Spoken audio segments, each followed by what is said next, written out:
Salam berkat rahmat Allah untuk kita semuanya.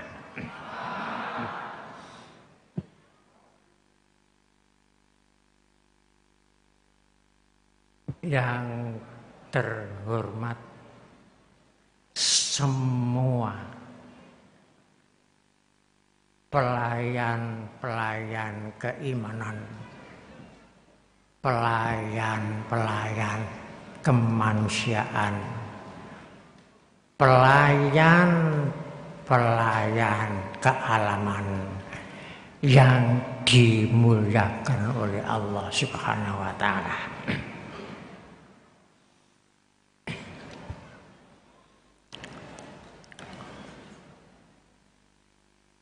Tadi telah kita bersama-sama melantunkan lagu kebangsaan Indonesia Raya. Di manakah letak inti dari segala intinya lagu kebangsaan Indonesia Raya? Di manakah letak pokok dari segala pokoknya lagu kebangsaan Indonesia Raya? Di manakah sentral dari segala sentralnya lagu kebangsaan Indonesia Raya?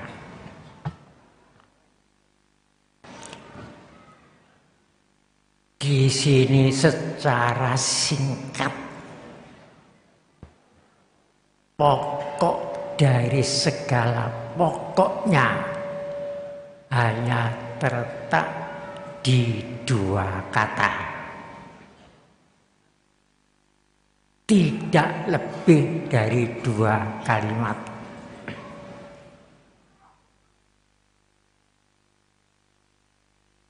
Satu kalimat bangun,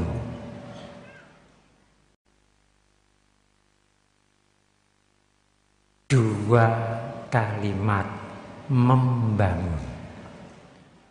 Hanya dua itulah. Bangun untuk membangun. Bangun untuk membangun.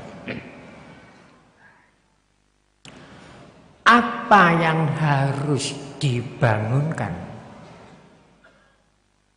Dan apa yang harus dibangun? Apa yang harus bangun dan apa yang harus dibangun? Dalam lagu kebangsaan Indonesia Raya tersebut, bangunlah jiwanya, bangunlah badannya. Untuk apa? Jiwa bangsa Indonesia, badan bangsa Indonesia bangun untuk membangun Indonesia di segala bidang. Untuk membangun Indonesia di segala bidang. Bukan untuk membangun di Indonesia di segala bidang. Membangun Indonesia di segala bidang. Bukan membangun Indonesia bukan membangun di Indonesia. Kalau membangun Indonesia untuk kejayaan Indonesia, tetapi kalau membangun di Indonesia untuk kejayaan orang lain.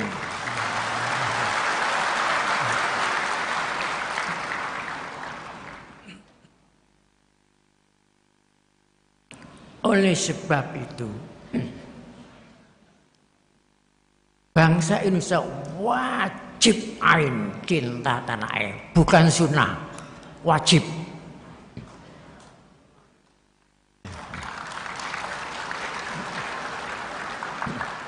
Yang tidak cinta terhadap tanah air durhaka terbesar.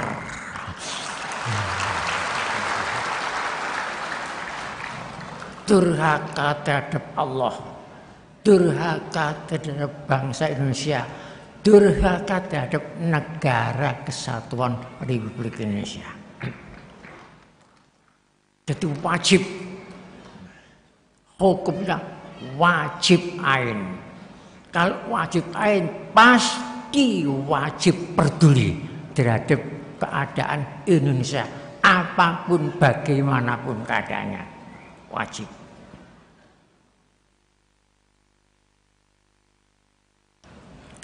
Kembali, apa yang harus bangun? Jiwanya bangsa Indonesia. Mengapa harus bangun?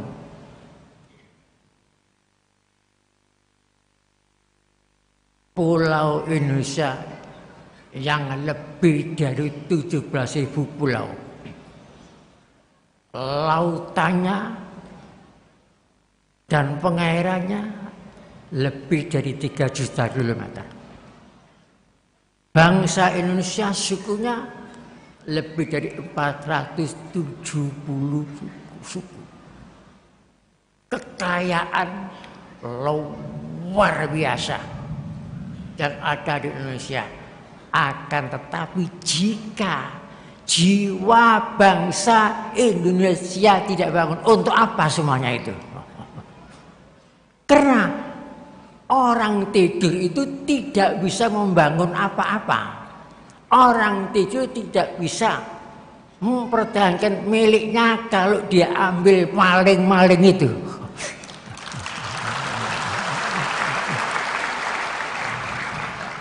Orang tidur tidak bisa menolak bahaya yang menimpa kepada dirinya. Orang tidur hanya menjalankan mimpi saja, mimpi.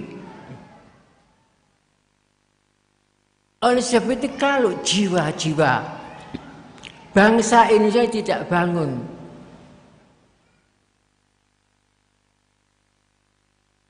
bagaimana keadaannya kalau tidak bangun?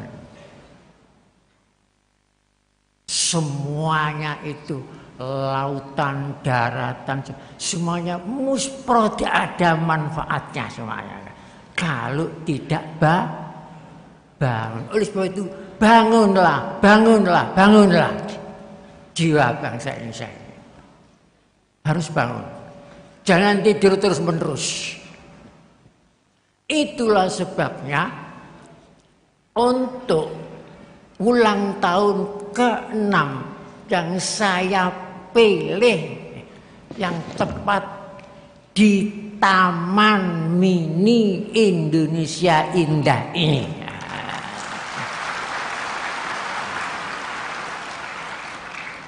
Agar untuk selama-lamanya tidak mini terus. Jangan sampai Indonesia menjadi mini terus, menjadi Indonesia kerdil. Jangan. Kita ini besar. Jadi supaya menjadi Indonesia Raya yang indah, bukan Indonesia mini.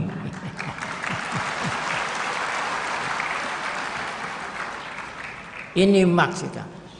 Dan setelah menjadi Indonesia Raya yang indah, ditingkatkan lagi menjadi Indonesia perdamaian dunia.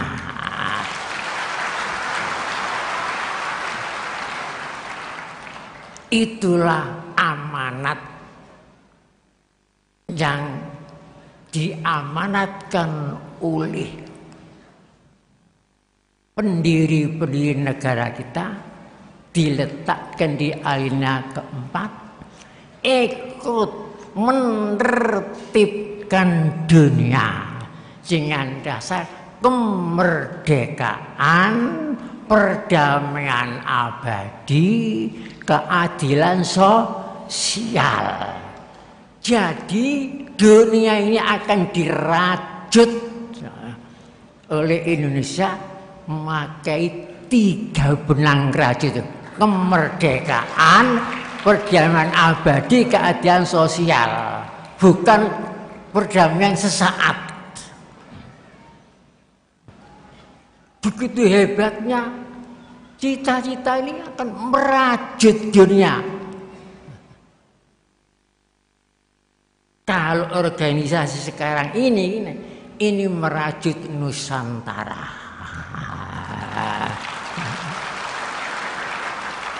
Tadi sudah disaksikan, itu kan dirajut semua. Jadi organisasi persaudaraan cinta tanah air Indonesia ini mempunyai sifat organisasi yang merajut Nusantara. Ingat, merajut. Semua akan kita rajut. Karena merajut ini sudah beberapa kali. Pada zaman Mojopahit, seorang pemuda Gajah Mada sumpah akan merajut Nusantara. Sumpahnya namanya Sumpah Palapa. Kemudian Sumpah Palapa itu dilaksanakan. Terjadinya Sumpah Palapa pada tahun 1331. Kemudian janji itu dilaksanakan selama 40 tahun. Baru zaman Ayam Wuruk terjadilah terajut seluruh Nusantara. Kemudian pada zaman Demak,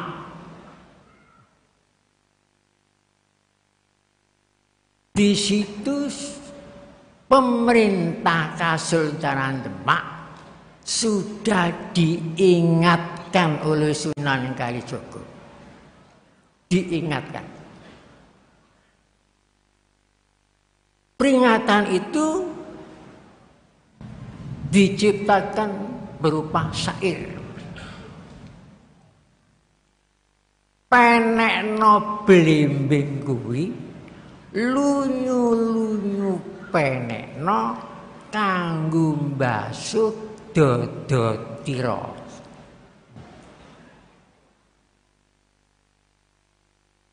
Cah Angon itu pemerintah Kasul zaman itu yang Angon.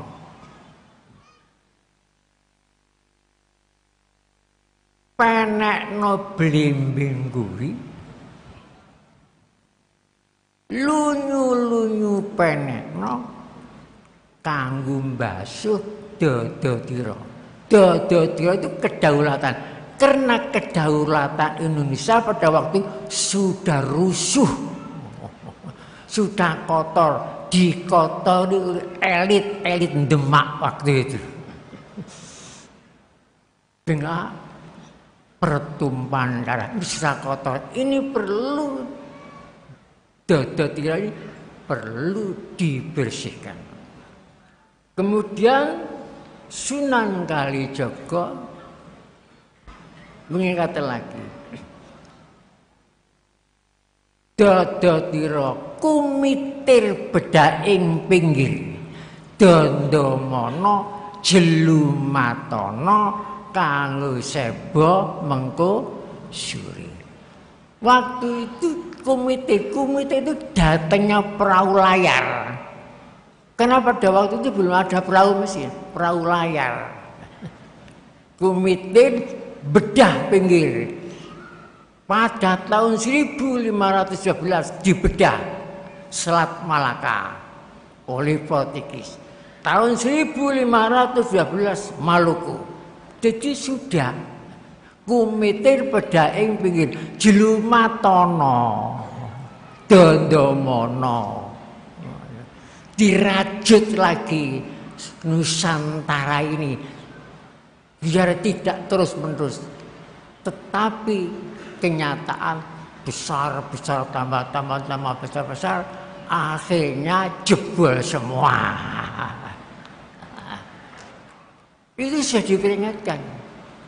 Alhamdulillah pemuda-pemudi kita pada waktu itu kan tekad bulat, sumpah pemuda itu rencana merajut Nusantara kembali. Kemudian rajutan itu setelah 17 tahun ternyata terajut kemerdekaan bangsa Indonesia pada tanggal 17 Agustus. Berdirilah negara Kesatuan Republik Indonesia pada tanggal 18 Agustus. Nah, waktu itu sudah terajut Nusantara. Nah, ini jangan sampai kembali kerdil lagi. Tetap baru Indonesia Raya.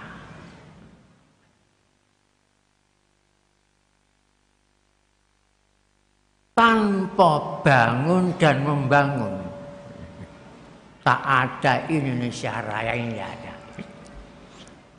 Teliti lagunya kebangsaan Indonesia. Pertama, Indonesia tanah airku. Ini sudah mencakup tanah dan air, laut dan darat sudah tercakup. Indonesia tanah airku. Indonesia kebangsaanku. Ini sudah tercakup, seluruh bangsa Indonesia sudah tercakup. Dan seluruh kekayaannya. Tapi belum sampai kepada Indonesia Raya. Teliti mulai awal kalimatnya. Oleh sebab itu semua kekayaan yang melimpah-melimpah ini dan semua daratan, semua laut ini tidak ada artinya kalau jiwa bangsa Indonesia ini tidur. Tidak ada artinya apa-apa. Maka dilanjutkan, baru ada kata-kata Indonesia Raya, bangunlah jiwanya, bangunlah badannya untuk Indonesia Raya. Sebelum itu tidak ada kata-kata Indonesia Raya, tidak ada. Jadi tidak mungkin kita ini mempunyai Indonesia Raya kalau jiwa-jiwa kita ini tidur ngorok, tidak mungkin. Sampai ngiler. Sudah diambili habis seluruh Indonesia, mesti tidur. Yang banyak di sini cuma MC kapitalis toh. MC marketing kapitalis yang banyak di sini. Jadi kita harus bangkit, jiwa kita ini betul-betul harus bangun, jangan tidur untuk membangun Indonesia Raya ini. Untuk apa bangun kalau tidak membangun? Untuk apa? Tidak ada artinya apa-apa. Bangun itu saudaranya hidup.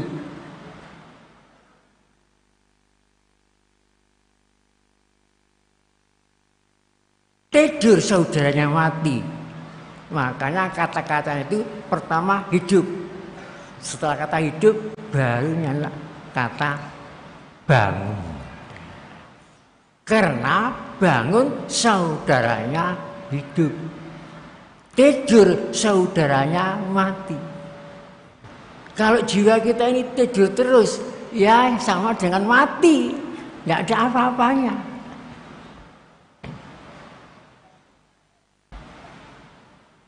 Itulah hebatnya lagu kebangsaan Indonesia, lagu keramat. Munculnya lagu itu penjajah Belanda seperti kebakaran jenggot, karena ada halilintar di waktu siang, nyamber penjajahan. Seandainya pada waktu itu kata penjajahan bangsa Indonesia ngerti isinya, insaf, kemudian bangun, tidak sampai 1 bulan habislah penjajahan, masuk lubang kubur semua. Karena hebatnya. Jadi yang ditakuti penjajahan itu lagu itu. Karena di situ ada kata-kata merdeka, ada kata-kata bersatu, dan sebagainya. Secara singkat, tidak mungkin bisa menjadi Indonesia Raya kalau tidak ada 7 komponen. 1 berseru, 2 bersatu, 3 ini bangun, 4 membangun, 5 merdeka, 6 cinta. Jadi kalau tidak ada 7 atau 6 itu tidak akan. Itu mesti ada. Harus berseru, bersatu, hidup, bangun, membangun, cinta, merdeka. Tanpa itu tidak bisa jadi Indonesia Raya. Oleh sebab itu kita jangan sampai menjadi anak bangsa yang durhaka. Maka kita ajak semua komponen, semua tokoh-tokoh agama, kita ajak buat organisasi yang bersifat merajut Nusantara.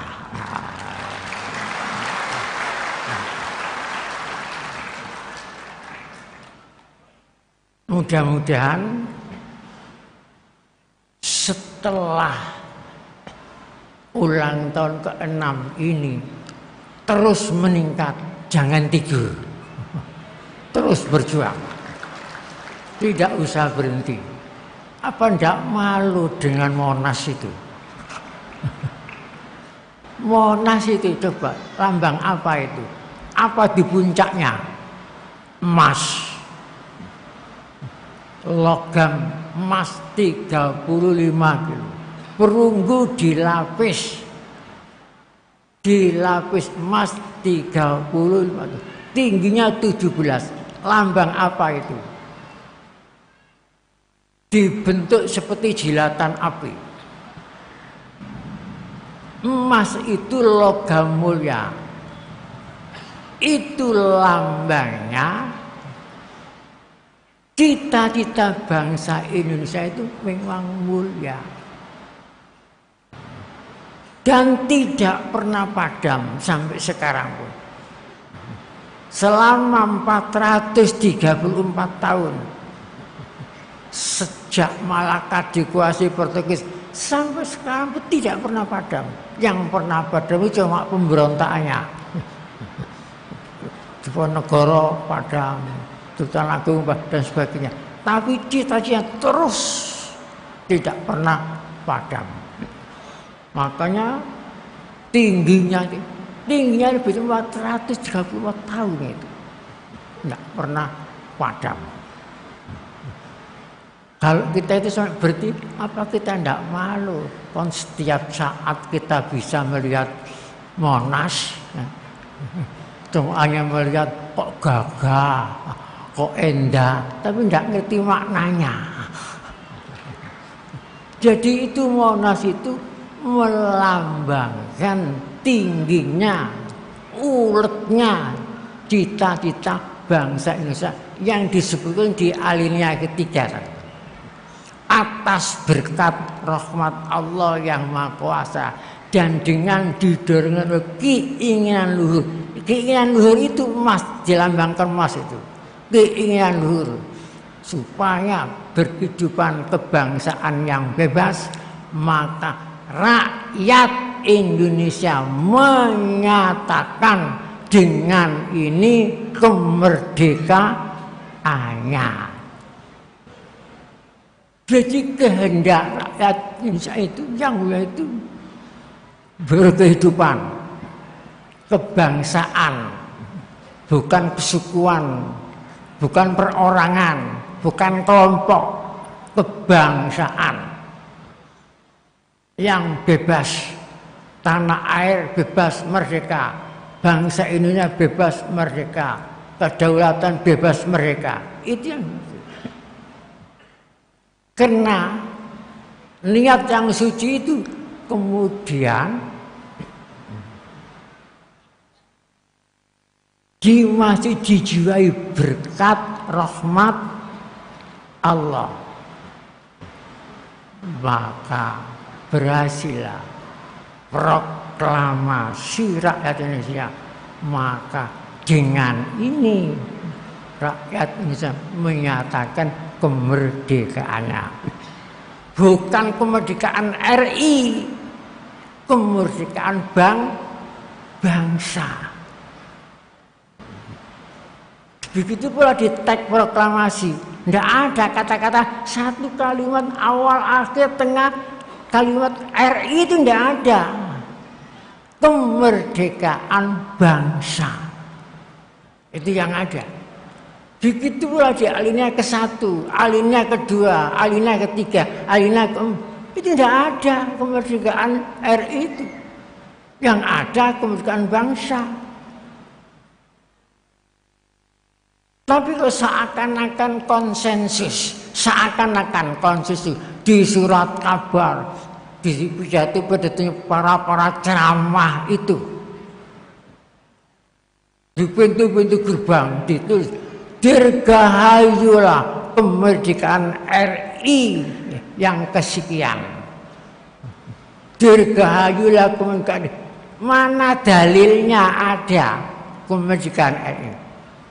Itu kata-kata yang menghina terhadap bapak bangsa. Coba di situ atas nama bangsa Indonesia Soekarno-Hatta, tidak ada atas nama bangsa Indonesia RI, tidak ada.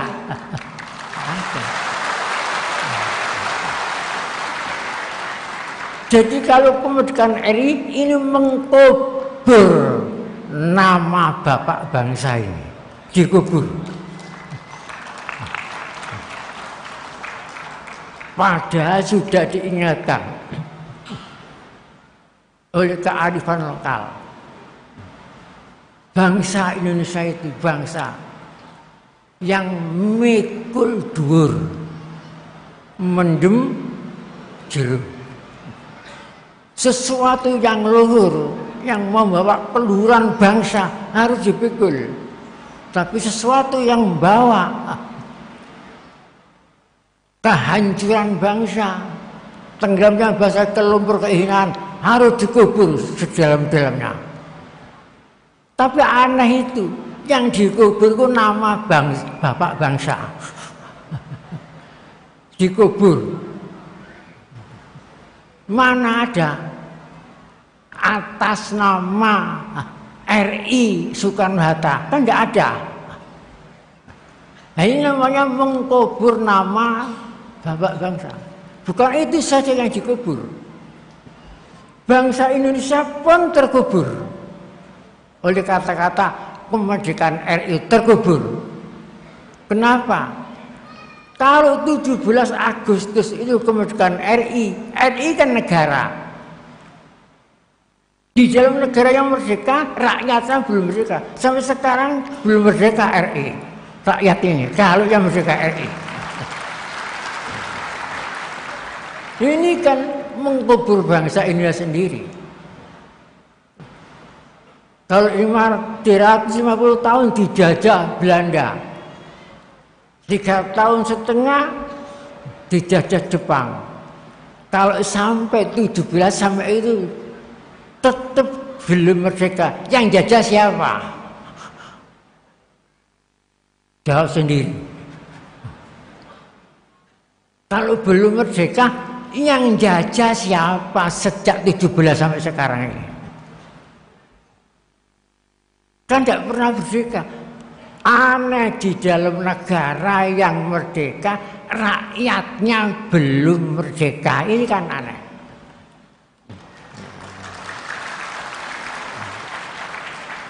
Pikirlah yang jernih. Pikir. Begitu pula, bukan itu saja yang terkubur. NKRI pun terkubur. Dengan kata-kata kemerdekaan RI itu. Kapan RI dijajah? Kalau 17 Agustus itu kemerdekaan RI, yang dijajah itu RI. Padahal RI tidak pernah dijajah. Apa RI itu hadiah dari sekutu? Itu sama saja memperkuat tuduhan bahwa RI itu hadiah dari sekutu. Memang yang menang perang dunia kedua itu ya sekutu. Tapi tidak ada dalam sejarah kalau RI itu hadiah persenan, itu tidak ada. Perjuangan dengan sungguh-sungguh. Baca sendiri di alinea kedua. Dan perjuangan pergerakan kemerdekaan Indonesia telah sampailah kepada saat yang berbahagia dengan selamat sentosa mengantarkan rakyat Indonesia ke depan pintu gerbang kemerdekaan negara. Belum masuk gerbang, masih di depannya. Lu kok diarani kemerdekaan RI ini loh.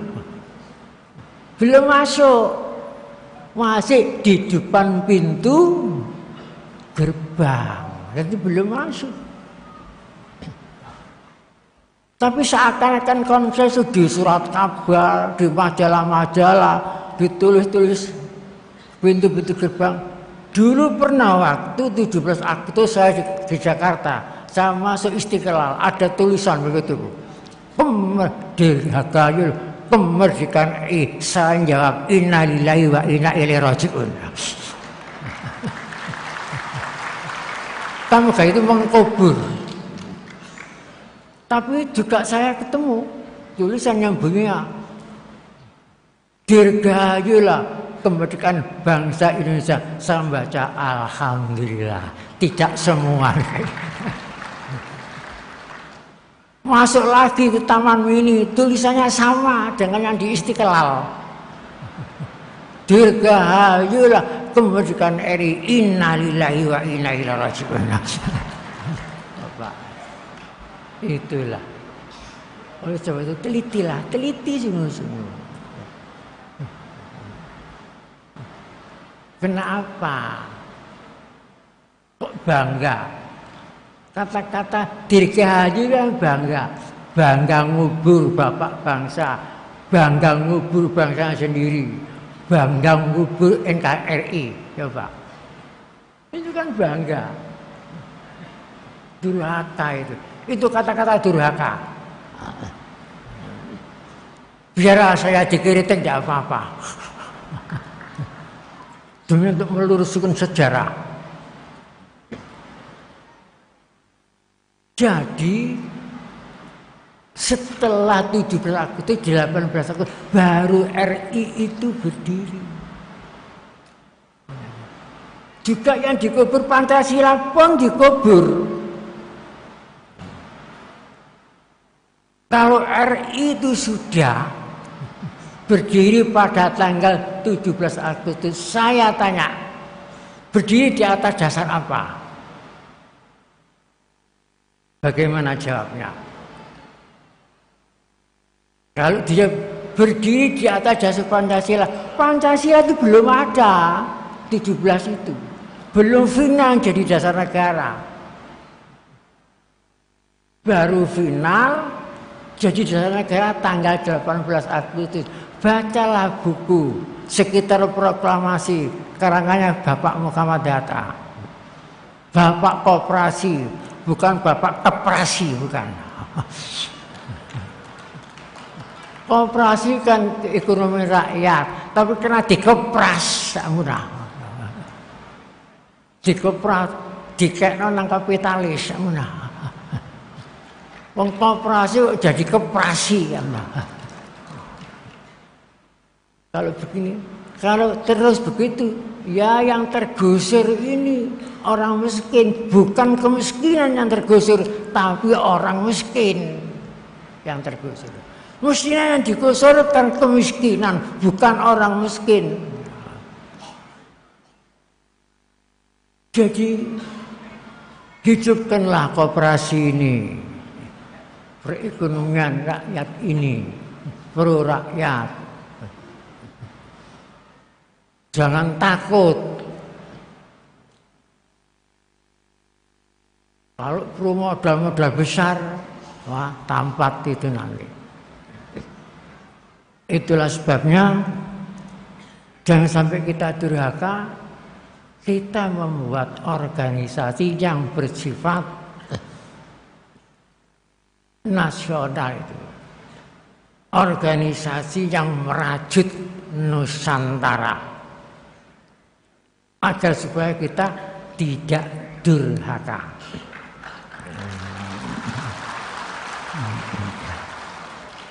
Yang tidak cinta tanah air durhaka, dosa besar. Itu nanti kelihatan. Fa insya Allah nanti kalau sungguh-sungguh organisasi terus eksis, nanti kelihatan. Siapa yang cinta tanah air yang sejati, siapa yang epok-epok.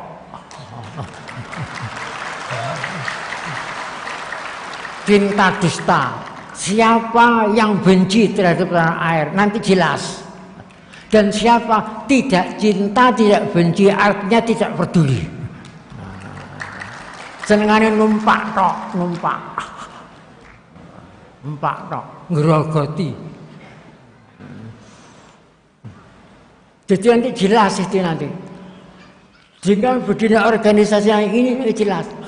Mana yang cinta sejati, mana cinta palsu, mana yang benci terhadap Indonesia, mana yang tidak cinta, tidak benci. Alamatnya jelas. Karena masalah itu masalah rasa, masalah gaib, tidak bisa dilihat oleh mata, tapi bisa diketahui melalui tanda-tandanya. Tanda-tandanya merata, tanda-tandanya jelas kalau mau. Oleh sebab itu, di mana-mana kalau saya ceramah, saya berkata, saya orang Indonesia beragama Islam, bukan orang Islam di Indonesia.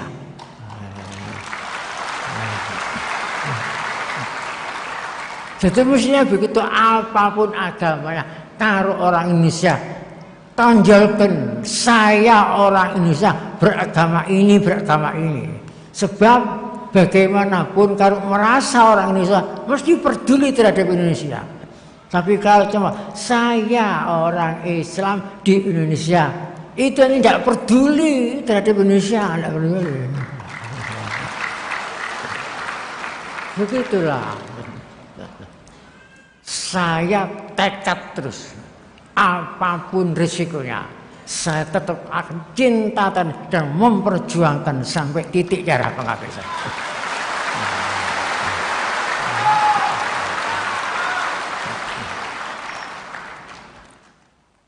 Kalau begitu insya Allah Indonesia akan dirahmati dan diberkati oleh Allah Subhanahu wa Ta'ala.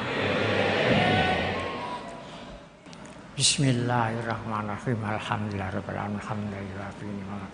Ya Rabbana lakal hamdu kama yanbaghi jalali wa azimi sultanik. Rabbana atina fid dunya hasanah wa fil akhirati hasanah wa qina adzabannar. Walhamdulillahirabbil alamin. Wassalamualaikum warahmatullahi wabarakatuh.